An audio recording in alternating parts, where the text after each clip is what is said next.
Hey guys, welcome back to the channel. I'm Relics, and today we're going to go over real quick the Frozen Fury from last night's LA Kings game. So if you guys don't know, Frozen Fury is held pretty much every single preseason. The Kings versus another team. This year it was the San Jose Sharks, and they held it in Salt Lake City, Utah. This is where Trevor Lewis, LA King, that's where he was born. And so it's cool because he hasn't been with the Kings for the past few years. He was let go from the team when we were starting the rebuild, but now that he's back, it's very special to see him come back to the team and be able to participate in the Frozen Fury. In which case, I'll just show you guys real quick. In which case, you know, it's just one of those things, like, it's special for players, it's special for Trevor Lewis, special for the fans. You know, everyone's excited, everyone's happy. In fact, he even got to wear the A on his chest, signifying he's an alternate captain, alongside Kopitar, who is the captain, and Doughty. So it was really cool. It was a cool thing to see. And, you know, going to this game, I already knew that the Kings were going to pull out a strong lineup. We also have to discuss a few things before we go into the game as well. So if you guys noticed, compared to the last video, I don't have a setup of pictures, nor did I even, you know, obviously I didn't go to the game. Unfortunately, just like in some previous games, the NHL app that just got updated this past September, it isn't working. It just isn't working good. It's hard to navigate, it's hard to figure out. In fact, this is what it would look like pretty much in the here, I actually don't have it shown. This is what it would look like in the phones in the NHL app, and as you can see, we don't have all the stats here on the middle of the screen. Time on ice is missing, face-off percentage is missing, hits are missing.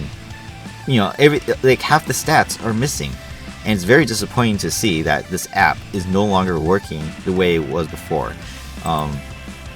Complete disappointment. Honestly, I don't like it. I hate the new changes. They really need to change it back to the old way. If not, they need to somehow fix it and update the app a lot sooner and faster, because this is just not working out. So, in any case, I'm just going to get right into it. So, sorry about the rant, but again, I just want to throw it out there that this is why I'm doing it on my computer this time, more efficiently, do the stats, that is. So, Kings won, as you guys can see, 4-3 in overtime, and it was a really good game. It wasn't as clean, nor was it as landslide. It wasn't a landslide score like the Duck game, like we discussed last time. However, the Kings still played a really strong game. Could they have been better? Yes. I think passing was definitely an issue in this game, as well as some discipline. We did take some penalties, specifically Kevin Fiala and Brandt Clarke. They both took 2 penalties each. So if I'll show you here. So right here, Brandt Clarke took 2 minor penalties, both tripping. He just wasn't, he didn't play his good game. He was kind of slow, not making the greatest plays. And he's one of the guys who's fighting for a roster spot, him and Jordan Spence. Spence did not play this game, however. And so, with that in mind, he didn't, you know, rise to the expectations that everyone's expecting him to play at. Compared to Spence, who I thought was one of our better players, not only in Australia, but also in the last game. Then for forwards, real quick, Arthur Kaliev was suspended for kneeing, the kneeing penalty last game, in which I did say he was the unfortunate worst player of the night, as well as the worst play. So unfortunately, he got suspended 2 preseason games, 2 regular season games. So we're going to miss him, and that also causes the team to be in a cap situation where we need to, you know, have a forward play his position, as well as we may have to start the season with a 11 forward and 7D squad. But we'll see. We'll see what happens. We'll see what the Kings decide to do. But in his place, right here, number 78, Alex Laferriere he came in and played Kaliev's spot on the wing with Dubois and Fiala. During training camp, he hasn't really shown too much, skill or anything worth, praising, but he's a pretty good two-way forward. He gets in the areas that needs to be, battled out, the boards, the front net. He has a decent shot. However, we haven't been able to see him score anything substantial yet. So he needs to work on all of his overall skills, which I think, that ties into what Kaliev and Grundstrom are supposed to do, improve their overall game. And I think Leferrier will definitely do that as he gets older. So, let's go over the goals real quick. As you guys can see on the right-hand side, the first period scoring, Pierre-Luc Dubois got the first goal from Fiala and Gavrikov. Now, that goal, best goal in the entire game by far. And that play does not happen without Gavrikov. And so, unfortunately, like I said before, I don't have footage to show you guys. So if you guys didn't see the goals, feel free to do so. You can go to the app. I believe you might be able to see replays there. If not, you could look it up on YouTube, or you could check it out on Bally Sports West, where it was broadcast. As you can see, it was Bally Sports West here. Yeah, Gavrikov made that play happen. So it was a team effort. I believe it was Dubois sending around from deep behind the net, all the way around the boards to Roy. Roy D-to-D pass across the blue line to Gavrikov. He had the option to just hit the puck in and dump it all the way back in deep, but instead he does a one-touch pass, not as strong, and right back to the middle where Fiala was. If he doesn't do that play, if Gavrikov doesn't make that pass perfect to Fiala, and as soft as it was, Fiala wouldn't have gotten it, and he wouldn't have been able to find the open ice in the slot to pass to Dubois on the far side face-off circle where he got the one-timer. So that was Gavrikov's pass. That is definitely my play of the night. But as far as the goal, that was definitely the most beautiful goal of the night. So that was really good. It came in early, and then the Sharks tied it up. It was a power play goal, unfortunately, and it was a tip in the slot area by Barabanov. Yeah, there we go. And he got a high tip. So unfortunately, nothing Copley could do about it. Copley played today, and yeah, so it's just one. Ties it 1-1. Second period comes around. Kopitar and Doughty get a goal together. Doughty had a great pinch. I loved his initiation to go in and get the puck, and then he does a good stick handle around defender. He brings it around the near side boards, and then he does a quick pass across the crease all the way to Kopi. Some people were thinking that he was trying to pass it to Byfield, but it was clearly going behind Byfield, and it was for Kopitar, and that's where it went. He got the goal. It squeaked between the goaltender's legs and went in. So a greasy one, but a good one nonetheless. The Hoffman goal came off a rebound. So unfortunately, this one is Copley's fault. It was shot from the high. I think it was just past the blue line, and then he rebounded with his blocker. He blocked it off and went right to Hoffman's stick for an open net. So unfortunately, that was one that he definitely wants back. But it was a good goal by Hoffman nonetheless, and it's good play by Hurdle to get it on net and hope for a rebound, and that's what happened. Third period, Moore gets a goal. So basically, on this one, it was a team effort. Arvidsson, Deneau, and Moore. Again, good forecheck, good offense by the Kings throughout the entire game, and this is just another example, especially by this line that is, expected to play together when the season starts. And overall, their team play throughout the entire preseason too has been pretty good. So it's not unexpected that they got a goal at least once in this game. So it wasn't really anything super special, but just hard forechecking, pass to the front where the slot area where Moore was. He kind of shanked it, but it's still a shot on goal, and it went against the grain and went in short side. Then you go to Bordelot's goal. And with Eklund, again, another goal that's just, the Kings broke down a little bit defensively, and I think they could have protected the net a little bit better, but it was a good goal. It was a good shot by Moore-Danault. He just wristed it in. Yeah, I mean, there's not much to say about it, really. But the Kings definitely played solid defense throughout the entire game, just to let you guys know. I mean, 4-3, that's kind of going to be your new average NHL score throughout the year. And, Copley by no means played a bad game. You may see his save percentage here. It's an 88.9% with a 3 goals against average, right? But he played a great game, honestly. He made huge saves. Yeah, honestly, he actually made quite a few big saves that were like game-saving saves. Not just, simple catches and blocks. There were ones where he was like sprawling side to side, NHL highlights all day long. So, give Copley where credit's due. He played a great game.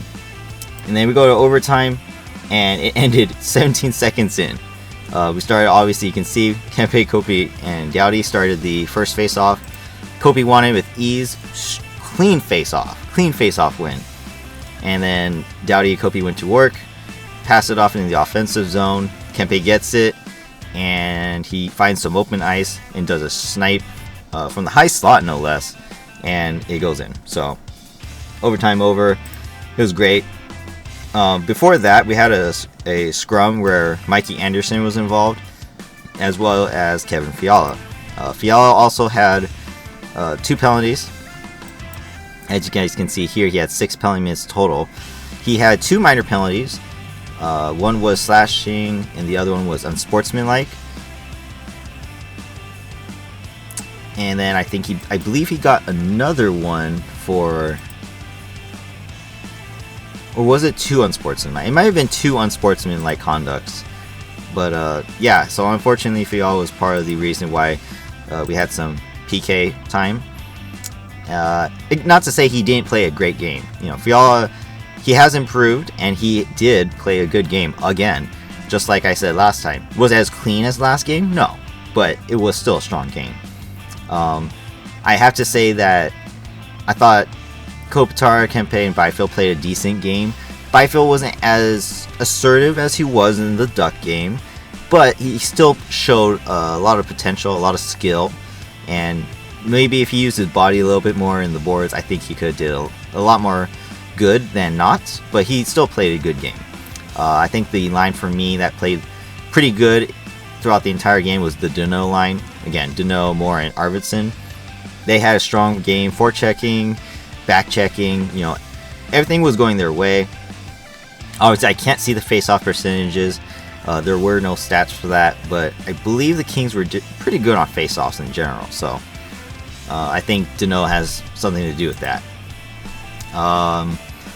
Going down, unfortunately, right here you can see Lizzie has a -2, but I'm going to ignore that because, in my opinion, once again, the Lizotte line with Lewis and Grundstrom, they played a great forechecking game.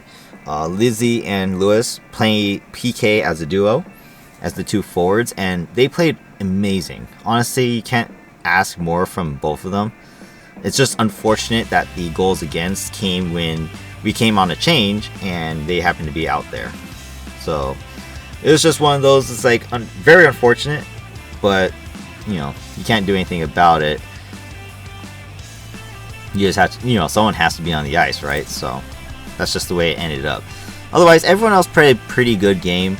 Dubois had a much better game as well, but it was still sloppy, and not just him. All the Kings had a pretty sloppy game. As you guys can see, he had 14 penalty minutes. He was also part of that scrum. He was involved with a hit on Hurdle at the very end of the game, and that's what caused the scrum to happen. Multiple Kings came in, which was why Mike Anderson was kicked out as well. They received 10-minute misconducts going into overtime, which didn't matter because Mike Anderson doesn't play overtime, and Dubois really wasn't needed anyways. So it wasn't really anything scary. So we did a really good job. Otherwise, I think everyone played a good game. Obviously, if I had to choose, like I said before, if I had to choose someone to have the best plays and stuff, obviously I wrote down in the description, you guys can see that. But best player of the night, honestly, I'd probably choose Kempe. Not just because he got the goal, but he did play a strong game. He does back check and does forechecking really hard. He has a great shot, obviously. I think he had a great overall game throughout the entire 60 minutes. Best play, like I mentioned before at the beginning, Gavrikov definitely had the best play of the night for me. That pass, the first goal doesn't happen without his one-touch, soft pass back to Fiala for the slot. So, yeah, Gavrikov gets my vote for that one. Best defenseman of the night, however, I'll probably go with Doughty, not just because he scored, but he definitely played a lot better than he did in the first, the Duck game. And not to say that none of the other defensemen played good, but he definitely showed up more. He hit more, as well as, pinched down on plays that actually mattered while still playing defense. So he has my vote for best defenseman of the night. And the best line, like I said, is going to probably be the Moore-Danault line, because all three of the forwards played really good forecheck. And I think going forward, I think they will still do the same consistent stuff that we're expecting them to do. To finish off, the worst forward of the night, definitely have to probably choose.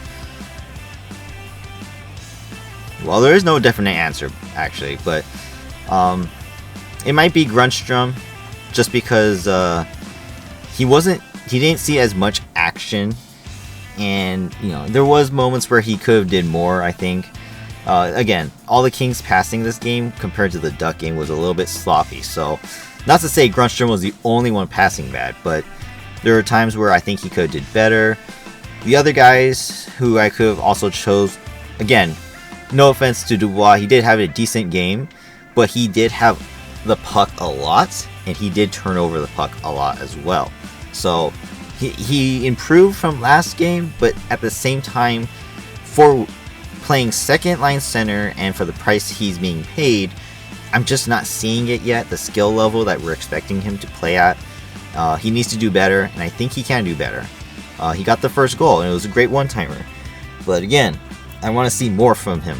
More playmaking, more forechecking, be able to help out his teammates, not just let Fiala do all the work.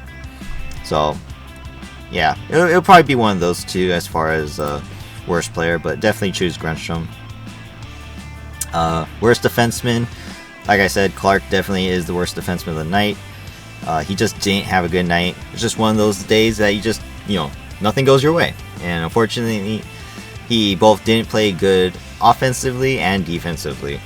None of his passes were really connecting, and he got caught, a couple times, and led to odd man rushes as well as taking 2 penalties. So that's just unfortunate, but it is what it is. So yeah, that's that.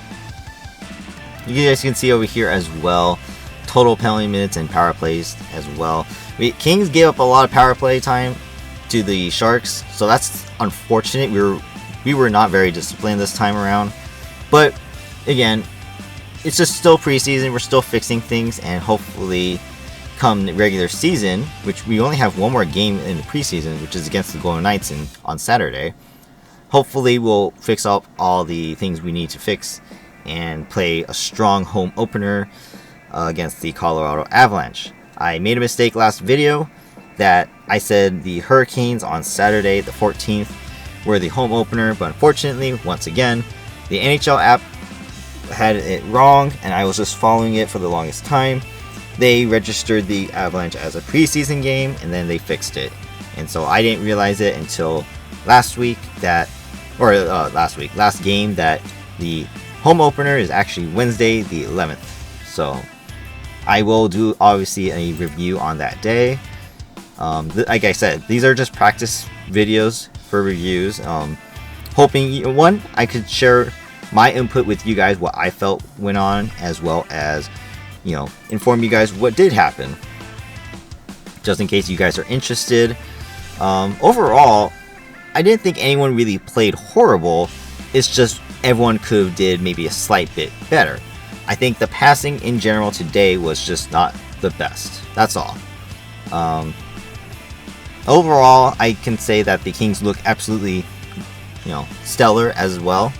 That was the key word I kept using last video, and I think it still goes into today. Again, a little bit sloppy, but still looking very good. So I'm not worried about the home opener against the Avalanche.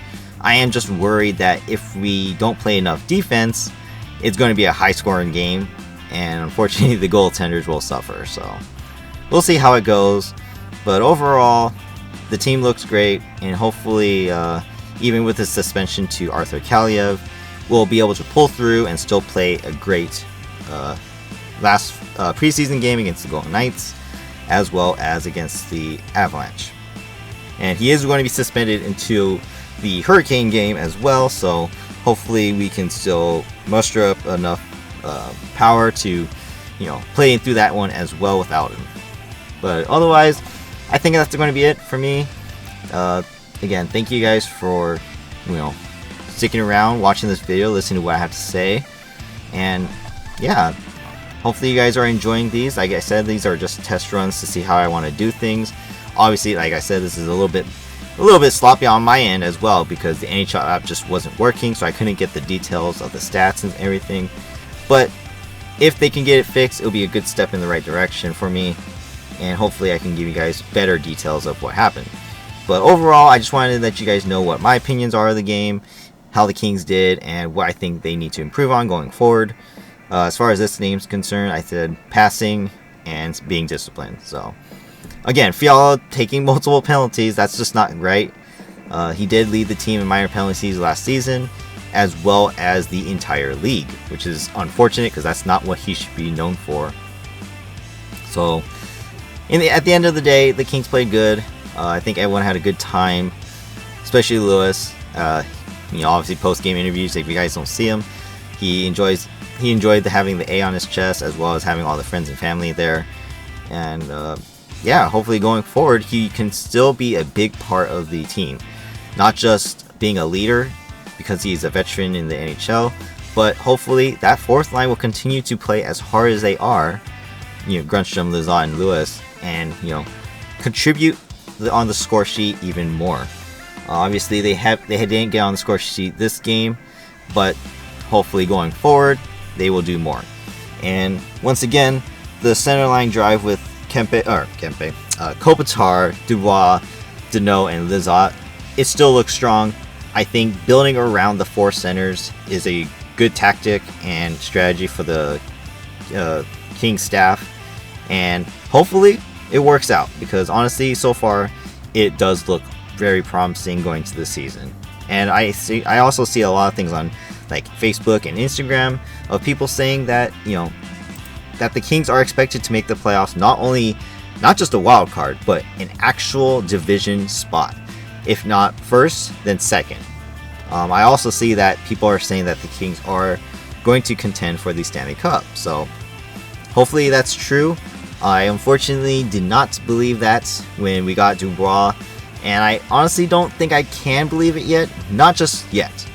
But I am, obviously, as a Kings fan, I'm going to hold out hope that yes, of course we're going to try and win the Stanley Cup. But I don't think we're going to get there as easy as everyone thinks. We're still going to be, fighting for spot. And I think that unless the Kings really show that they can play at this level every single game, then we can definitely make the playoffs easily. But the fatigue factor usually plays a part with the Kings.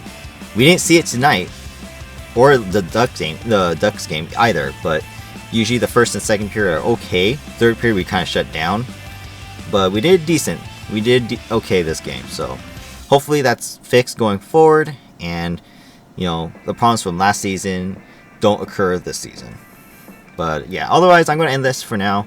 Thank you guys for listening and watching, and if you guys liked it, hit the like button, comment down below. Do you agree? Do you disagree? Anything I had to say, feel free to let me know what you guys think. Did you guys watch the game too? Did you guys have the same thoughts as me, let me know.